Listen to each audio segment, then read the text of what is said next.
Meus irmãos, abra comigo a sua Bíblia no Salmo de número 23, por favor. Salmos de número 23.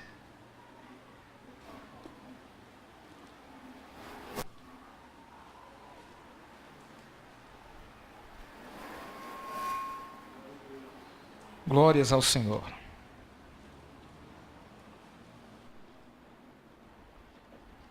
Nos diz a bendita palavra de Deus. Esse texto é muito conhecido de todos, mas nós vamos fazer a leitura de todo o Salmo. Diz assim a palavra do Senhor. O Senhor é o meu pastor, nada me faltará. Deitar-me faz em verdes pastos, guia-me mansamente a águas tranquilas. Refrigera minha alma, guia-me pelas veredas da justiça por amor do seu nome. Ainda que eu andasse pelo vale da sombra da morte, não temeria mal algum, porque tu estás comigo, a tua vara e o teu cajado me consolam.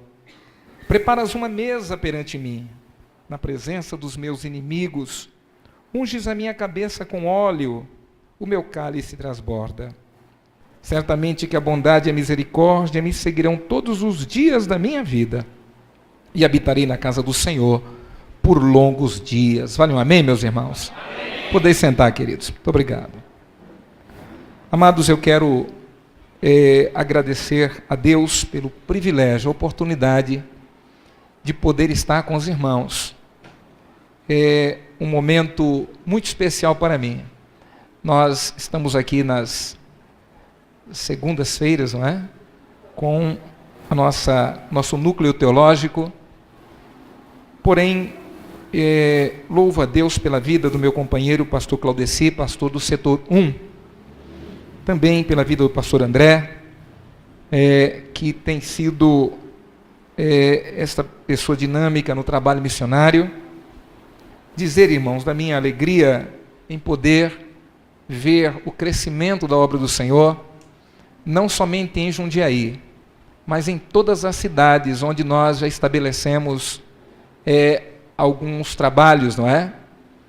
Nós olhamos para o cuidado desta igreja com o trabalho de missões, isso nos enche de alegria, de ânimo, nos faz reconhecer que a gente pode continuar sonhando com aquilo que já é um projeto antigo de nossa igreja. Alguém pergunta quais são as razões da nossa igreja ter crescido tanto em tão pouco tempo. Nós vamos completar 10 anos agora no final deste ano, é o ano do nosso jubileu.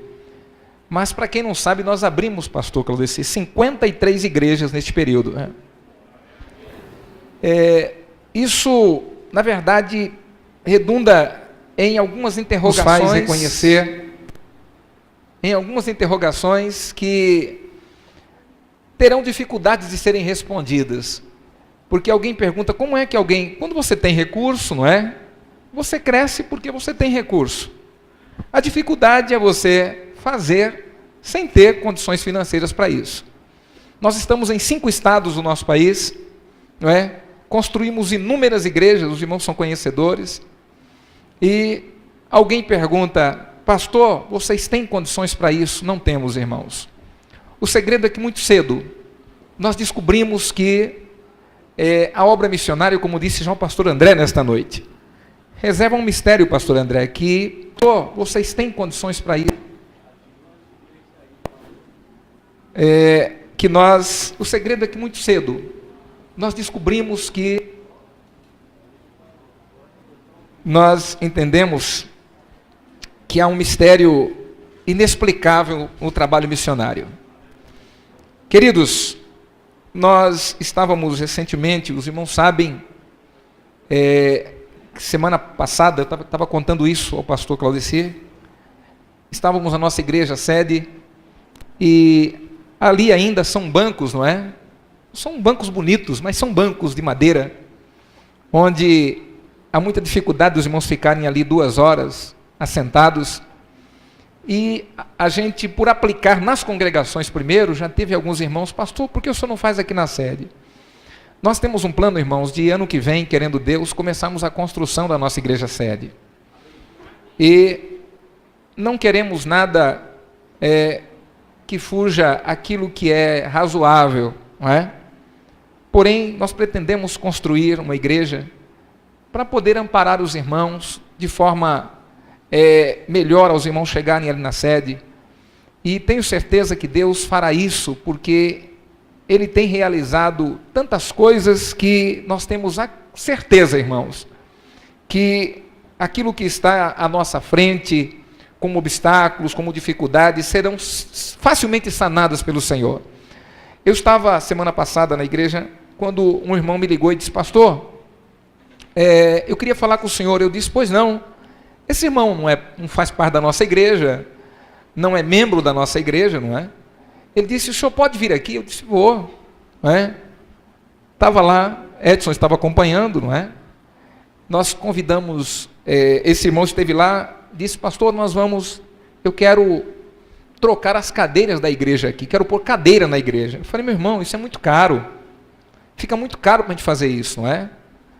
Poltronas dessas, irmãos, uma poltrona dessa custa aproximadamente 250, 260, 270 reais, né? Cada uma. Isso quando você compra em grande quantidade. Aí esse irmão chegou lá e disse assim: pastor, não pergunte por quê, mas Deus tocou no meu coração para abençoar essa igreja. Eu disse: meu irmão, se você quer abençoar, não é? Quem sou eu para dizer não? Vamos levantar, irmãos. Ficava quase 60 mil reais. Quase 60 mil reais para colocar cadeiras ali na igreja. Aí chamamos o irmão. Quando chegou, o irmão trouxe algumas amostras, não é? E ele começou a olhar. Eu fui logo na mais simples, não é? Ele disse: não, pastor, vamos pegar essa boa aqui, essa melhor aqui, ó.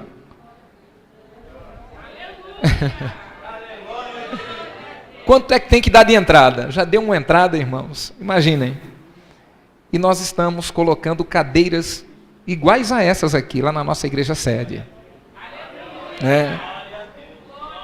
Eu fico a admirar o cuidado que Deus tem tido conosco, fazendo com que aquilo que nós pensamos ser, coisas tão difíceis.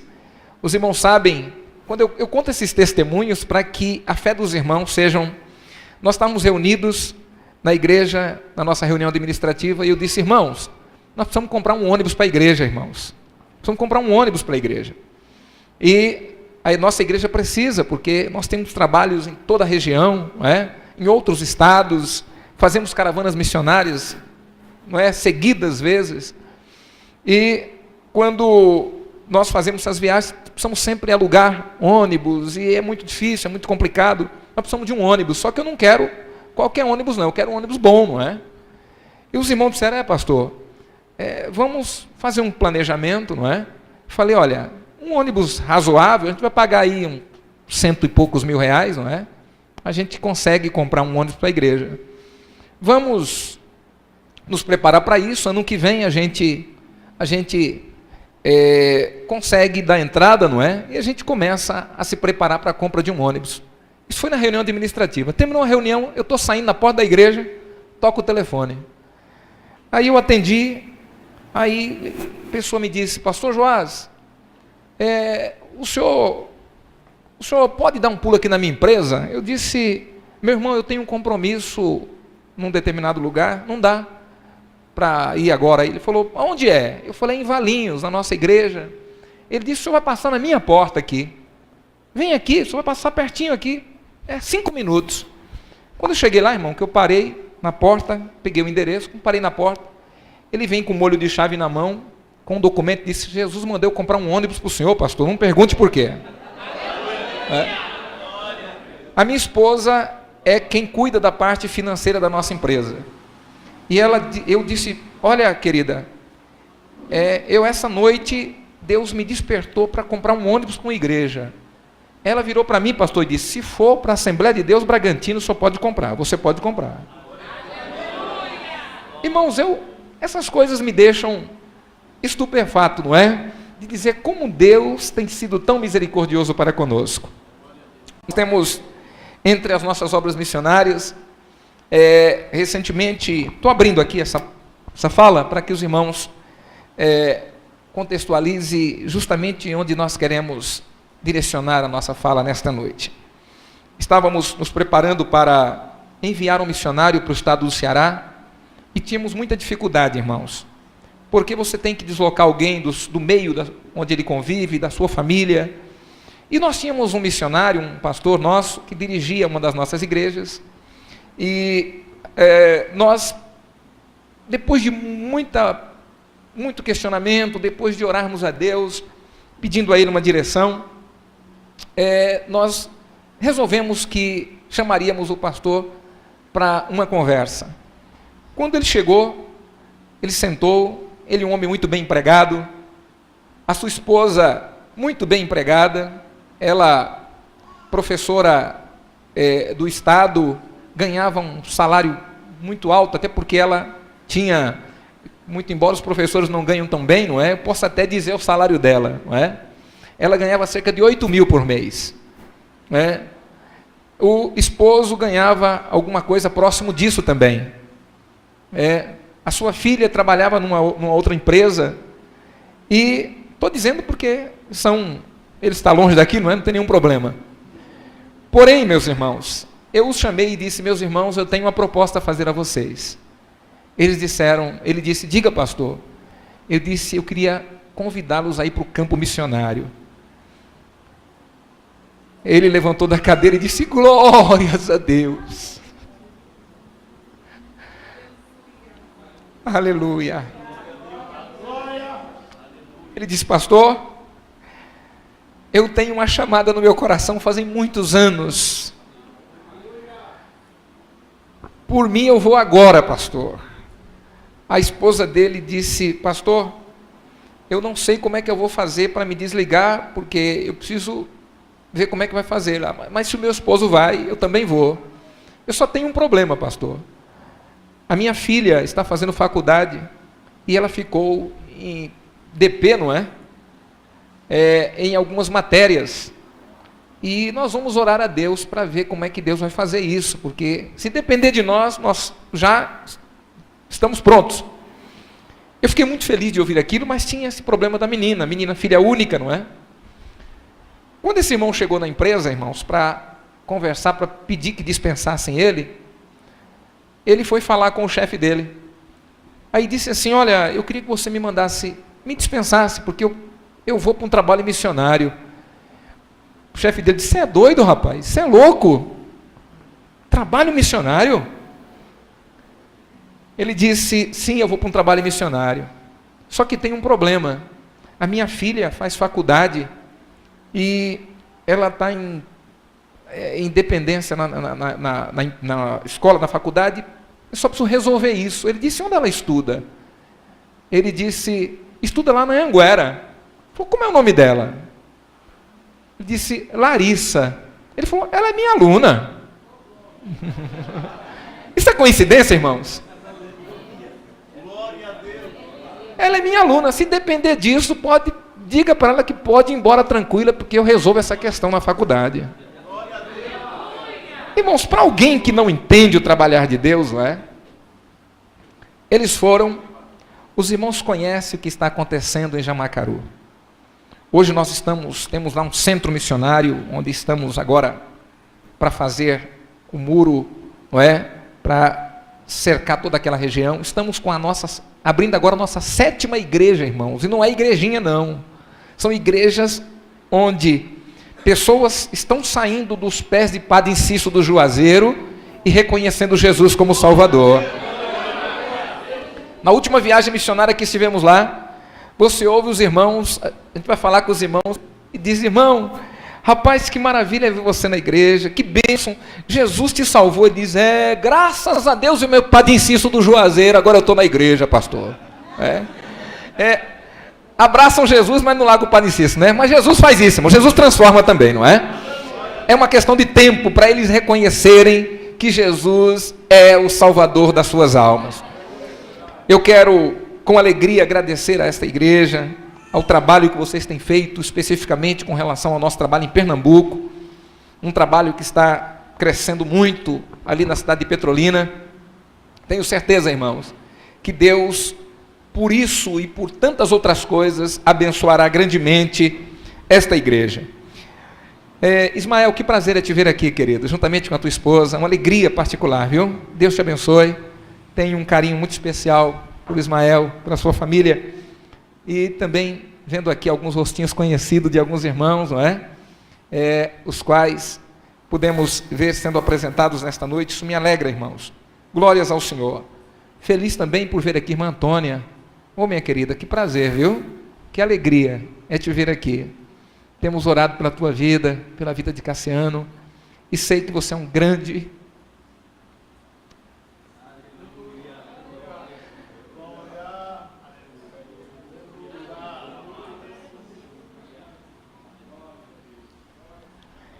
Aleluia.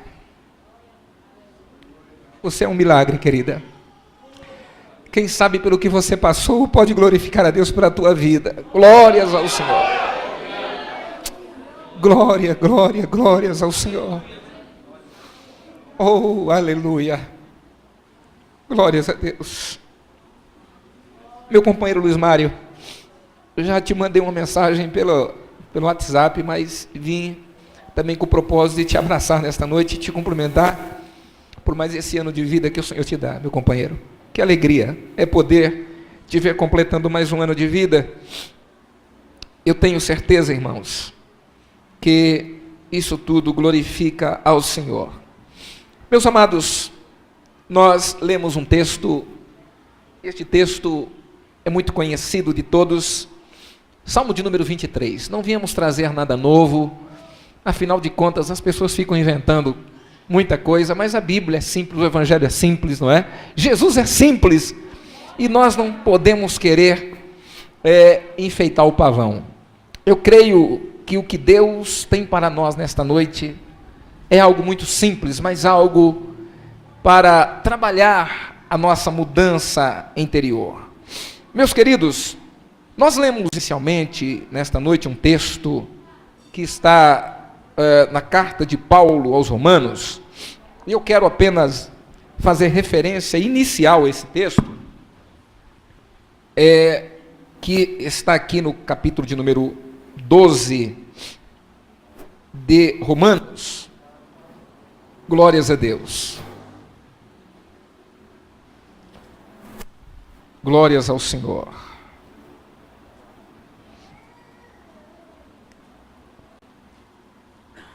Apenas repetindo esse texto, depois eu vou voltar lá no Salmo de número 23.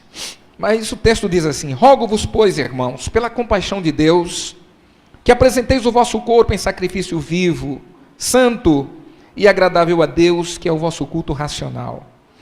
E não vos conformeis com este mundo, mas transformai-vos pela renovação do vosso entendimento. Glórias a Deus.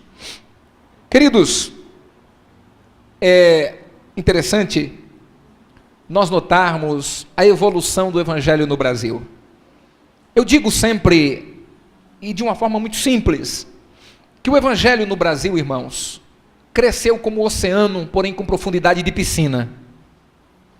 Nós vemos muita gente defendendo um cristianismo de superficialidade, até por desconhecer a verdade que envolve uma vida de fato convertida, transformada pelo poder de Deus.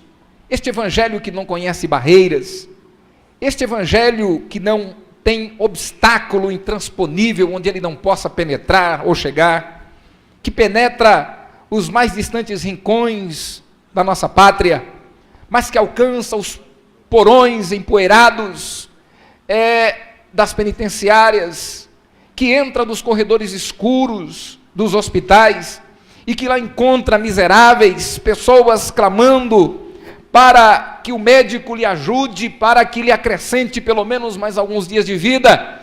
Este Evangelho chega e traz a paz e traz a alegria ausente de uma alma, reflete no rosto de alguém que há muito tempo não tinha condição de esboçar um sorriso, novamente a oportunidade de ver aqueles que estão à sua volta poderem testemunhar, dizer exatamente que o Evangelho de Cristo é o poder de Deus para a transformação de vidas, porque transformou alguém que ele não acreditava que podia transformar, porque mudou a vida de alguém que ele não podia mudar.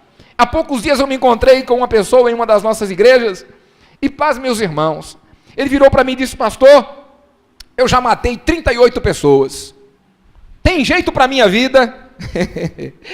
Eu olhei para ele e disse: meu irmão, eu desconheço um pecado que o sangue de Jesus não possa transformar. Eu desconheço um problema que Cristo não possa resolver. E quando digo isso, irmãos, me amparo no fato de que nós olhamos para o que acontece no Brasil, e alguém cuidadosamente olha para a vida da igreja e sem entender aquilo que é o nosso elemento de motivação, que é a nossa própria transformação de vida, mas o poder de Deus que hoje habita na nossa vida e que nos faz estar inquietos para falar para mais alguém quem é o Cristo que transformou a nossa vida, quem é o Jesus que mudou a nossa história. Nós olhamos, irmãos, para o que acontece e nós podemos observar, meus amados irmãos, que o que já foi aqui falado nesta noite e que busca encontrar corações sensíveis, é que o Senhor nos chama para uma mudança de mentalidade. Por que, meus irmãos, digo isso?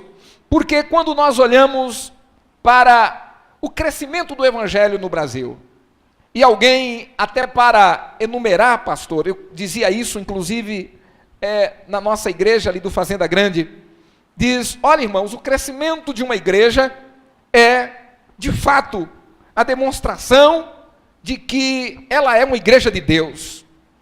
O crescimento, e alguém se utiliza, inclusive, da fala de Gamaliel a Paulo, e diz: olha, como disse a palavra do Senhor. Não, ali foi uma fala de Gamaliel, não foi Deus dizendo, era Gamaliel que estava dizendo, não é? Era a opinião de Gamaliel. Porém, meus irmãos, uma coisa é verdade, o crescimento de uma igreja por si só não é a demonstração de que aquela igreja é de Deus, ou que aquilo é de Deus. É preciso isso vir cercado, auxiliado por outras coisas que identificam a igreja como igreja de Cristo. É importante nós notarmos que o cristianismo cresceu e cresceu muito no Brasil, mas como o cristianismo, outros movimentos também cresceram e não são de Deus. Cresceu o espiritismo, cresceu a criminalidade, cresceu a homossexualidade, tudo isso cresceu e não é de Deus. Então somente o crescimento não é razão para nós identificarmos uma igreja como igreja de Cristo. Porém, quais são os detalhes ou quais outros detalhes que podem dar a esta igreja a credencial de uma igreja comprometida com Cristo? É quando ela entende o seu verdadeiro papel na sociedade. É quando ela reconhece que se ela ainda está aqui neste mundo, se Jesus não veio ainda para buscar a sua igreja, é porque o nosso trabalho ainda não está findo. A igreja precisa continuar exercendo um papel que só ela e mais ninguém pode exercer no meio do mundo. Só a igreja tem, irmãos, a mensagem salvadora do Evangelho. Só a igreja tem a mensagem transformadora que tira o homem do lamaçal do pecado e coloca ele em regiões celestiais.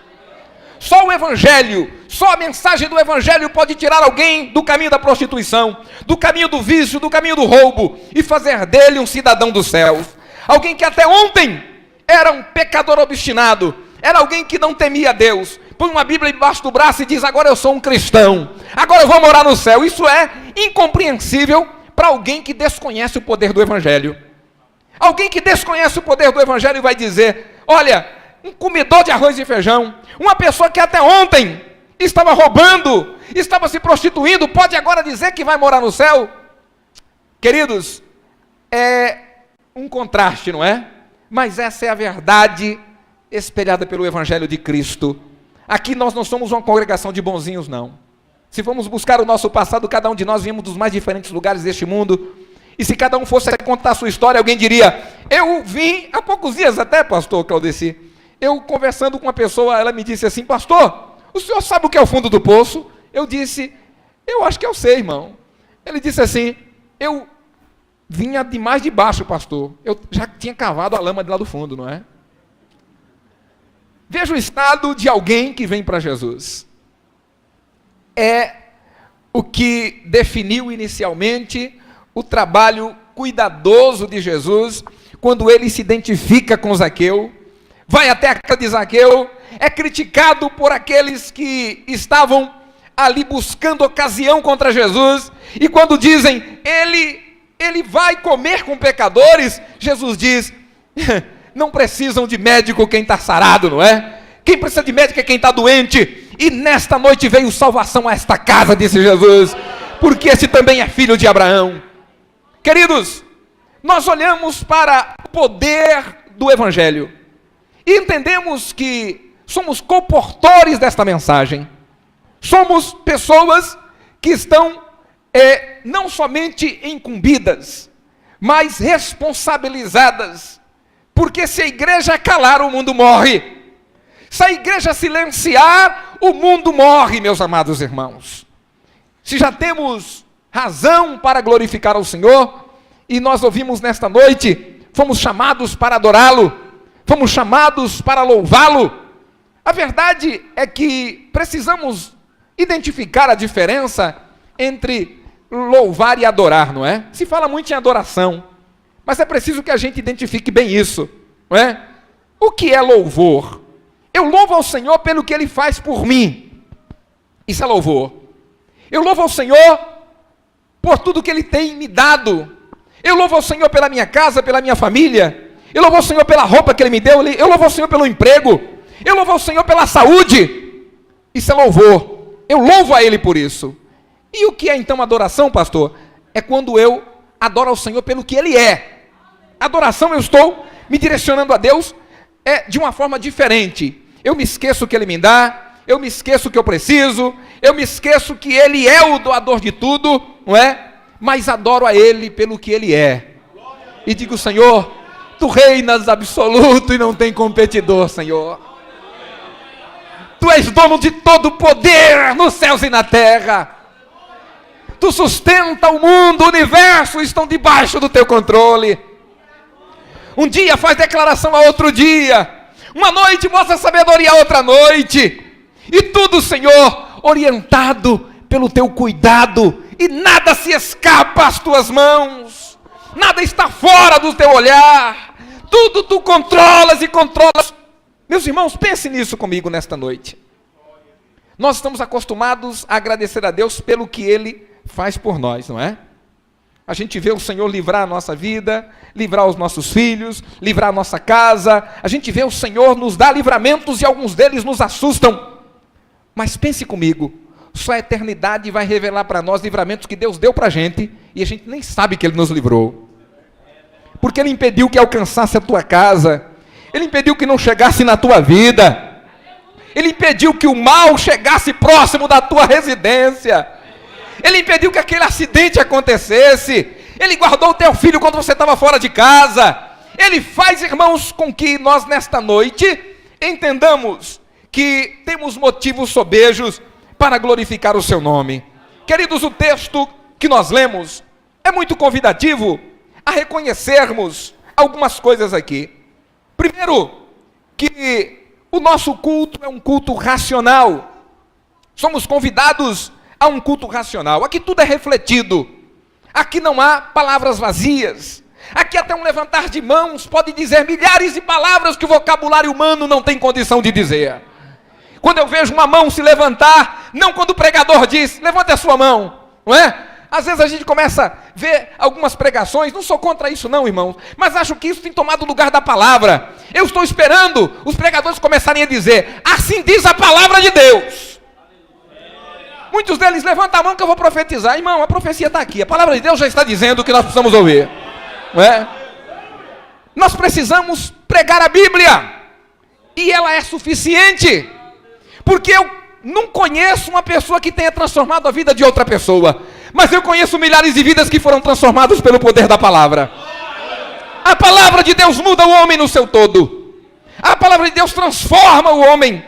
E é isto, meus irmãos, para o qual nós somos chamados a ter um apelo de consciência. Olha o que é que diz Paulo aos Romanos. Ele diz, não, irmãos, não vos conformeis com este mundo, mas transformai-vos pela renovação do vosso entendimento. Irmãos, eu vejo Jeremias na inquietude do ministério que ele tinha, um homem que nos deixa um legado de compromisso com Deus e com a sua palavra. Jeremias se levanta no capítulo 2 do seu livro, mais especificamente no verso de número 11, se não me foge a memória. Jeremias diz, no capítulo 2 e verso 11 do seu livro: houve alguma nação que trocasse os seus deuses, visto não serem deuses? Todavia o meu povo me trocou, meu povo me trocou. E olha, irmãos, o que é que Jeremias diz? Chega no verso de número 13, ou 12, melhor dizendo, ele diz que o meu povo fez duas maldades. A mim me deixou, disse ele, a fonte das águas vivas. E sabe o que esse povo fez? Cavou cisternas rotas, disse Jeremias, cisternas que não produzem água. Mas, irmãos, quando Deus conclama o seu povo uma tomada de posição, quando o povo de Deus é chamado a atenção para se posicionar num tempo onde você não sabe o que é evangelho e o que não é evangelho, o que é crente e o que não é crente, porque eu perguntaria, o que é? Que anda como crente, carrega a Bíblia como crente, canta os hinos de crente, fala até língua estranha como crente, mas não é crente, não é? Mas o Senhor sabe os que são seus. O Senhor sabe quem é o seu povo. E vou lhes dar uma notícia nesta noite. Cristo vem buscar a sua igreja. Muito embora muitos não acreditem mais nisso. E eu vou dar a você uma notícia. Queridos, Ele vem buscar a sua igreja de dentro da igreja. Você entende isso? Mas é preciso que nós tenhamos cuidados essenciais, para não termos, ou não corrermos o risco de termos corrido em vão, como disse Paulo, de termos tido, irmãos, uma história dentro do Evangelho, que mudou a vida de outros, mas que não teve poder de mudar a nossa vida. São pregações vazias, um Evangelho que se prega, que muda a vida de todo mundo, mas não muda a vida do pregador. Não é? É uma coisa que me inquieta. E quando eu digo isso, eu falo pela precisão que este Evangelho tem, de mudar pessoas, de transformar vidas, de fazer com que as pessoas sejam mudadas pelo Evangelho que prega. E quando, irmãos, reconheço o que vem acontecendo nos últimos tempos em nossa nação, vejo que há movimentos de todo tipo, gente querendo fazer da casa de Deus o que nunca será a casa de Deus, brincando de evangelho, brincando de ser crente, brincando com as coisas santas, não levando as coisas de Deus a sério. E eu quero chamar a sua atenção nesta noite, irmãos, porque eu quero vê-los no céu. Eu estarei lá, glórias ao Senhor, glórias ao Senhor. Queridos, uma coisa é evidente, que Jeremias era um homem que sabia olhar à frente do seu tempo. Ele já era um homem que reconhecia o estado e a história do povo do seu tempo. E foi levantado por Deus para contrariar e contradizer aquilo que era a profecia de pessoas comprometidas com aquilo que não era a verdade do que Deus queria transmitir. Jeremias sofre por isso, porque era um profeta autêntico. Jeremias, no capítulo de número 3, melhor dizendo, no verso de número 15, se não me foge a memória, ele diz assim: eu vos darei pastores segundo o meu coração.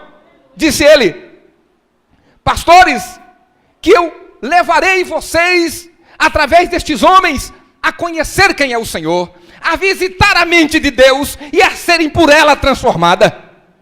Quando chega no verso de número 16, ele diz que existia uma coisa que era parte do culto, do templo, e que algumas pessoas traziam, e ali era colocada como referência, que era a arca, era no lugar santo do santo, estava dentro do tabernáculo. Não quero aqui me delongar, mas a arca estava no lugar santo dos santos, tinha ali dentro a vara de Arão, tinha ali dentro os mandamentos, não é?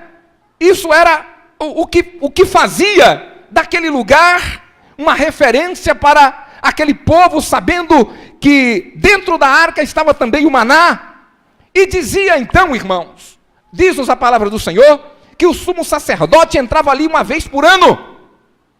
E quando ele adentrava aquele lugar, a arca era a representação da presença de Deus. A arca estava no lugar santo do santo. O sacerdote adentrava purificado do seu pecado, levando o pecado do povo, mas ele tinha que estar purificado do seu próprio pecado. Então ele entrava no lugar santo do santo, e as pessoas ficavam a ouvir se as campainhas estavam soando, se ele não havia morrido. Quando ele saía, era a alegria daquele povo, porque eles sabiam que Deus havia não perdoado, mas empurrado para frente o juízo contra aquele povo. É por isso que todo ano o sacerdote tinha que entrar lá e pedir a Deus mais um ano. Aí Deus empurrava o juízo mais um ano para frente. Não havia perdão, era apenas cobrir os pecados.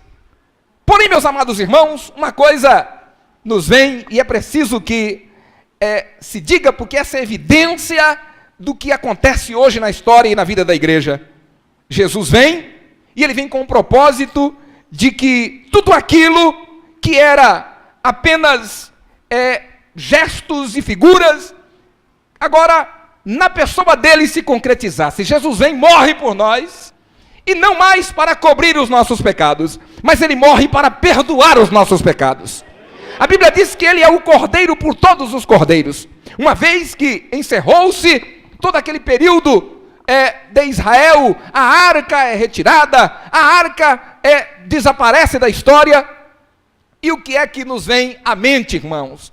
É que quando nós olhamos para a história da igreja atual, veja que Deus tira a arca, e até filmes por aí, não é? A procura da arca perdida, as pessoas querendo saber onde é que essa arca está. Deus retira, esconde, não dá satisfação a ninguém onde a colocou.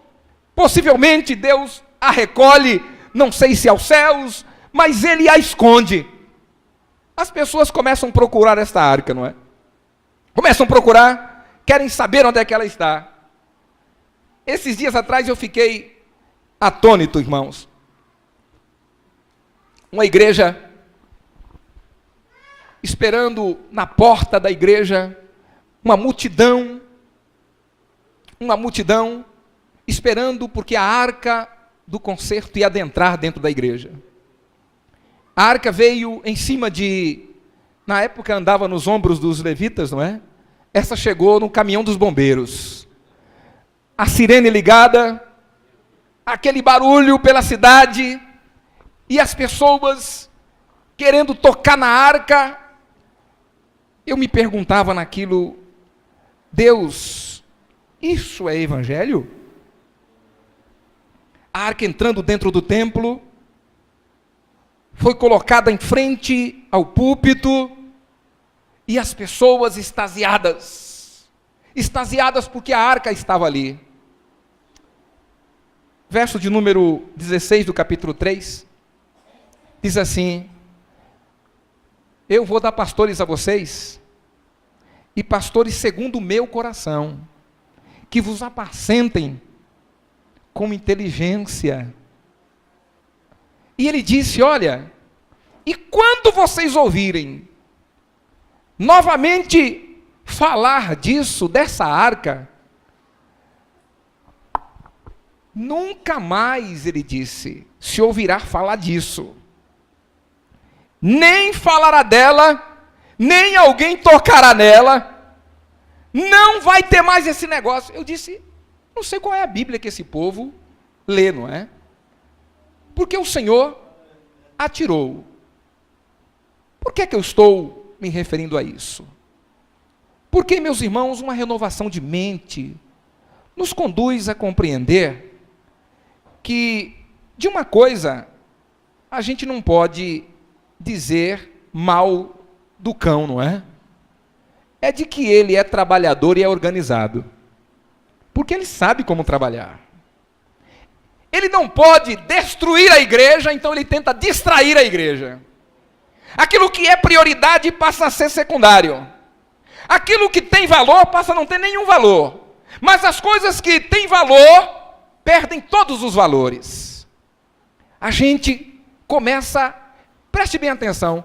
Esses dias eu achei interessante uma coisa que eu li, pastor Claudeci. Me chamou a atenção. Alguém colocou uma história na rede, na internet, e eu fiz questão de ler. Ela contava, e eu achei muito interessante aquela história, e serve como uma referência para o que eu estou dizendo. A pessoa disse que o cão foi lá e soltou um cavalo que estava preso. Acho que muita gente deve ter visto isso, né? Foi lá e soltou um cavalo que estava amarrado. O bicho foi lá e soltou. Como diz o pastor Fabiano, o cabeça rachada, não é? Foi lá e soltou.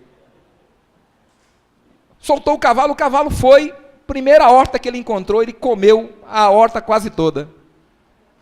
A mulher da dona, a mulher do dono da horta, pegou uma espingarda e matou o cavalo. Matou o cavalo. Aí o que aconteceu foi que o dono do cavalo veio lá e matou a mulher. Os filhos da mulher vieram e atiraram em alguém da casa para poder descontar o negócio. Não é? Dessa casa foi lá e matou o outro de novo, virou, daqui a pouco teve uma matança. Um monte de gente morto.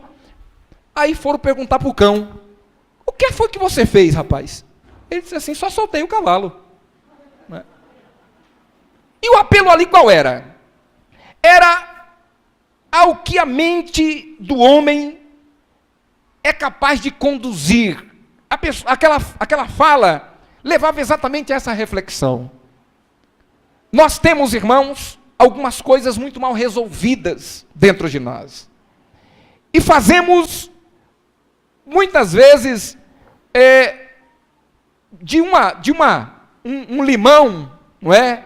Uma limonada. Às vezes é interessante isso. Mas às vezes a gente cria problemas onde não tem problema. Às vezes a gente faz ideias ou cria na nossa mente determinados tipos de pensamentos sem entender. Hoje eu visitei um irmão e ele disse, pastor, eu vou dizer uma coisa para o senhor. O cão esteve aqui em casa. Eu disse, mas irmão, isso não é novidade. Isso não é novidade, ele está andando para todo lado. Aí ele foi me contar algumas coisas que ele viu dentro da casa dele. Eu disse, meu irmão, o diabo, alguém havia dito, até fiz questão de relacionar isso, alguém disse para um irmão que o cão estava dentro da geladeira dele, o outro estava dentro do armário. Eu disse, meus irmãos, o cão não precisa ficar dentro da geladeira ou dentro do armário, ele está em todo lugar, não é? É verdade que a gente não pode espiritualizar aquilo que já é espiritual, nem também materializar aquilo que não é espiritual. Mas a verdade, queridos, é que quando nós olhamos para o evangelho que nós estamos pregando, nós entendemos que somos muitas vezes frustrados porque as coisas não acontecem da maneira que nós pensávamos, ou que as coisas não têm o resultado que esperávamos, e às vezes a gente quer culpar o diabo de determinadas coisas. A verdade, meus irmãos, é que o problema não está somente nele, não é? Está nele também. Mas o maior inimigo da igreja não é o mundo. O maior inimigo da igreja não é o diabo. O maior inimigo da igreja não é o pecado. O maior inimigo da igreja ainda somos nós mesmos. Porque não entendemos o verdadeiro propósito da nossa salvação. Não entendemos por que fomos chamados e para que fomos chamados. Não entendemos o que temos como responsabilidade como igreja que somos. Ficamos, irmãos, à margem de um evangelho que, às vezes, só é suficiente para nos atender na hora em que nós temos alguma necessidade. Evangelho não é isso. O evangelho não é isso. O evangelho é doação. O evangelho é entrega. O evangelho é sofrimento. O evangelho é dor. O evangelho é crucificação. Queridos, esse é o evangelho de Cristo. Aí alguém diz, mas pastor, é só isso? Se você entender a verdadeira proposta do evangelho, ele não vai ser simpático a você. Pode ter certeza que ele não vai atender a maior parte dos seus anseios. Mas uma coisa é verdade: o Evangelho é mudança de vida, o Evangelho é transformação, o Evangelho é crescimento, o Evangelho é visão dos céus, o Evangelho é deixar o mundo e entregar-se inteiramente à vontade de Deus. O Evangelho é isso, o Evangelho é renúncia. E quando nós olhamos para o que disse o Senhor através de Lucas, Lucas deixa evidenciado a proposta do Evangelho. E diz-nos o evangelista Lucas, que o Senhor disse: alguém quer vir após mim? Alguém quer me seguir? Alguém quer? Negue-se a si mesmo. Primeira lição. Depois tome cada dia a sua cruz e siga-me.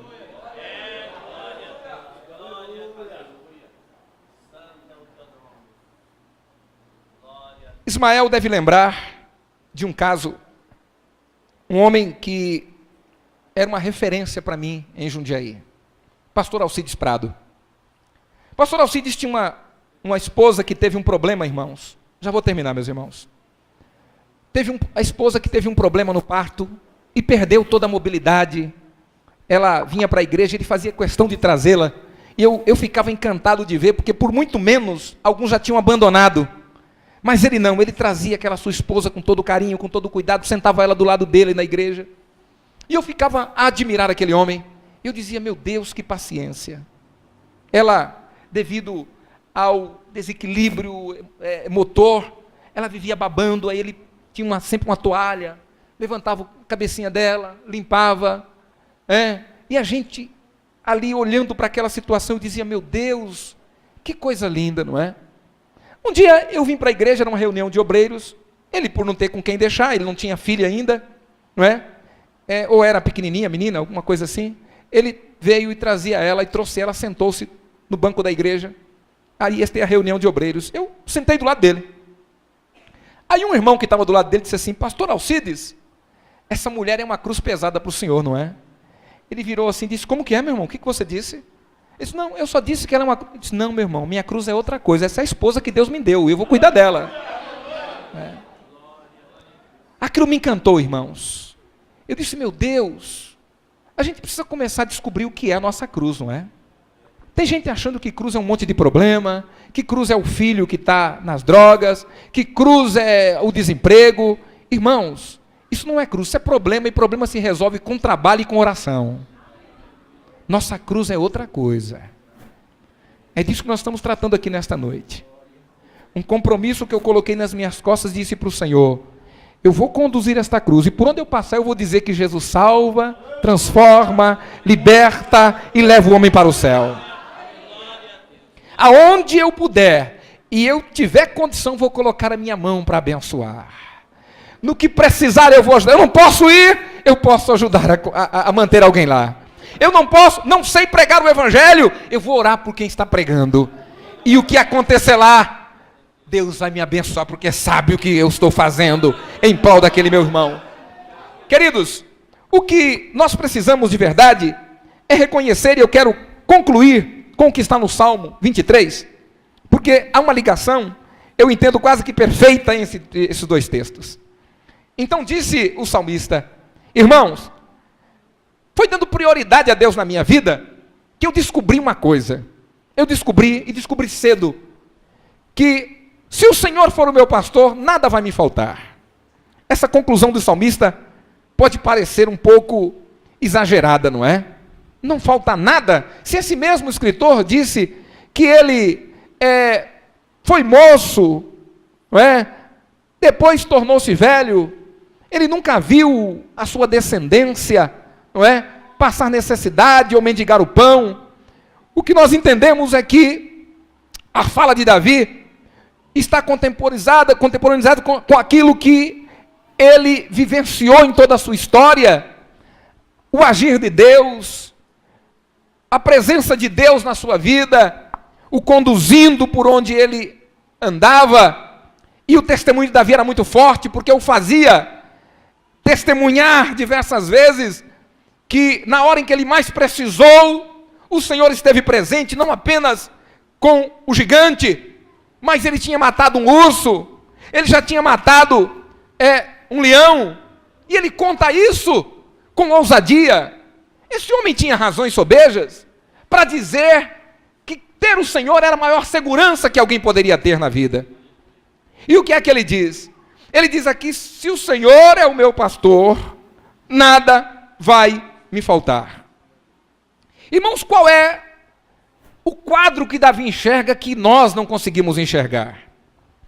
Davi estava dizendo-nos o seguinte: irmãos, se o Senhor é o meu pastor, sendo Ele o meu pastor, pode faltar aquilo que eu quero, mas não vai faltar o que eu preciso.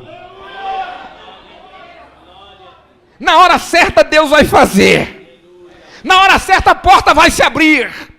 Na hora certa vai chover maná do céu.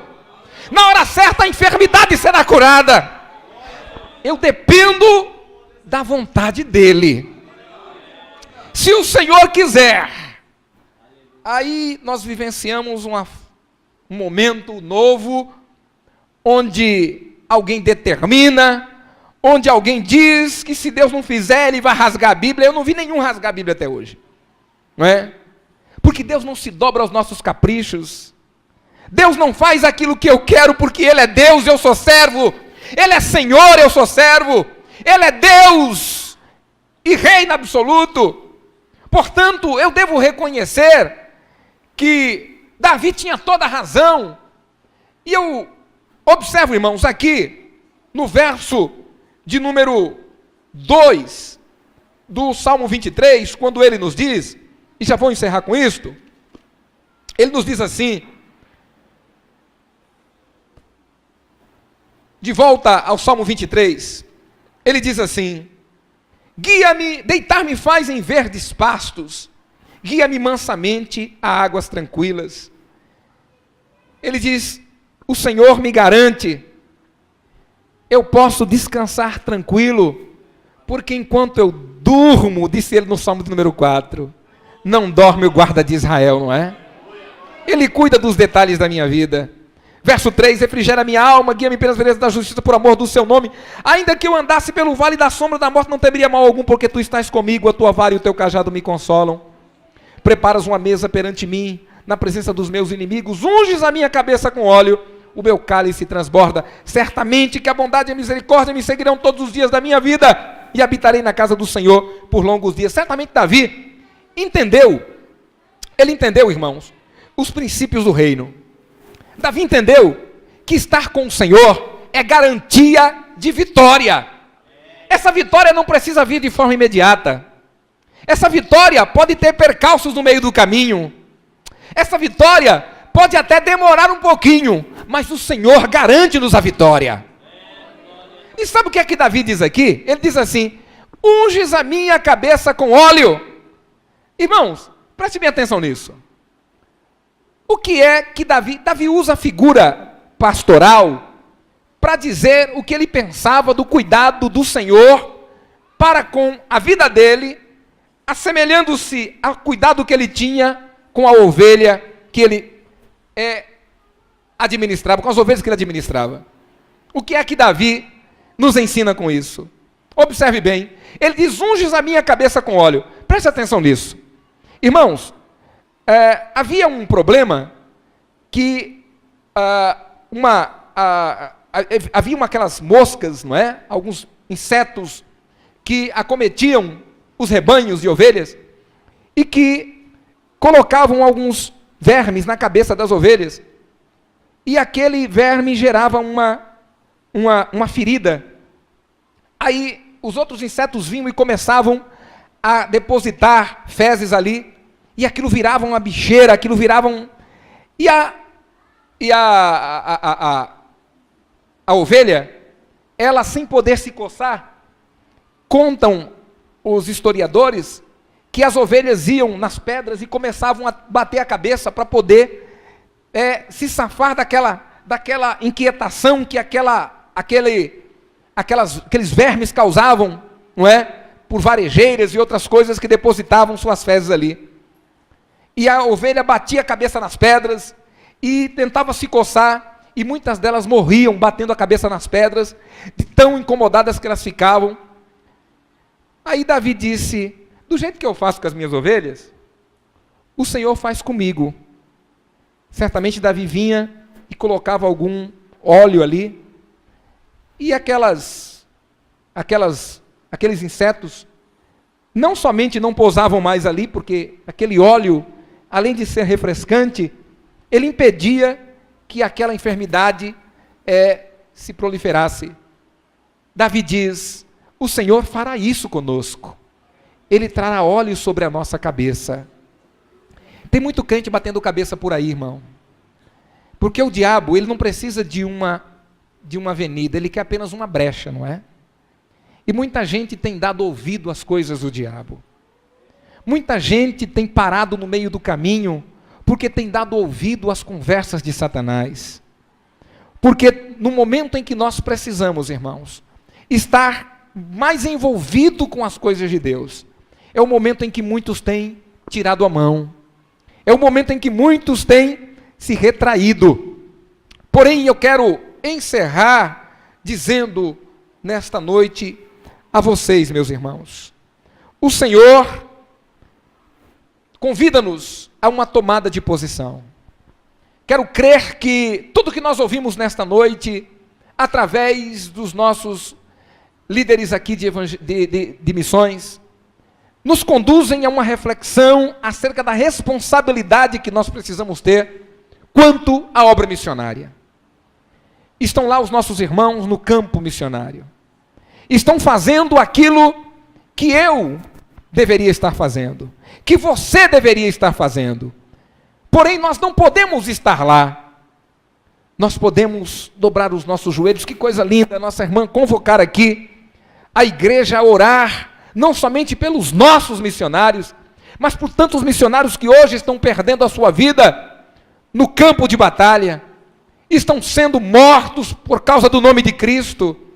E a gente se pergunta: o que é que eu estou fazendo? O que é que eu tenho feito pela obra de Deus? Um último conselho. A Bíblia nos diz, João no capítulo 17, se não me foge a memória, ele diz que se nós fizermos tudo o que fomos mandados fazer, nós somos servos inúteis. Inúteis. Eu me pergunto, você tem feito aquilo que é possível fazer? Você tem feito aquilo que você acha que deve fazer? Você tem feito aquilo que você pode de fato fazer? Essa é a interrogação que deve ficar para cada um de nós, irmãos, nesta noite. O Senhor nos chama para uma retomada. Eu poderia aqui trazer um ensino teológico, não é essa a minha proposta. É convocar os irmãos a uma tomada de posição. Queridos, ainda dá tempo. Você que ainda se sente tão aquém daquilo que você pode fazer. Você que tem olhado para o campo e vê o campo pronto para a ceifa, mas se sente incapaz de ir e fazer, você pode fazer sim. Você pode orar. Você pode contribuir com esta obra. Ainda dá tempo, meus irmãos. O Senhor nos convoca nesta noite. Venha, junte-se a nós. Há muita coisa por fazer. Agora nós estamos, para os irmãos terem uma ideia, estamos com 4 igrejas em construção. 4 igrejas em construção. Essa igreja abraçou com muito carinho o trabalho ali de Petrolina. Mas nós temos 4 igrejas em construção. E você pode, irmãos, você pode fazer, são igrejas missionárias. São igrejas que estão no campo de missões. Você pode fazer alguma coisa. Não perca a oportunidade de fazer algo pela obra de Deus. E aquilo que é a responsabilidade nossa e não dá para transferir para outros. Que Deus abençoe a todos, queridos, no nome de Jesus, e que a bênção do Senhor repouse sobre a vida de cada um de vocês.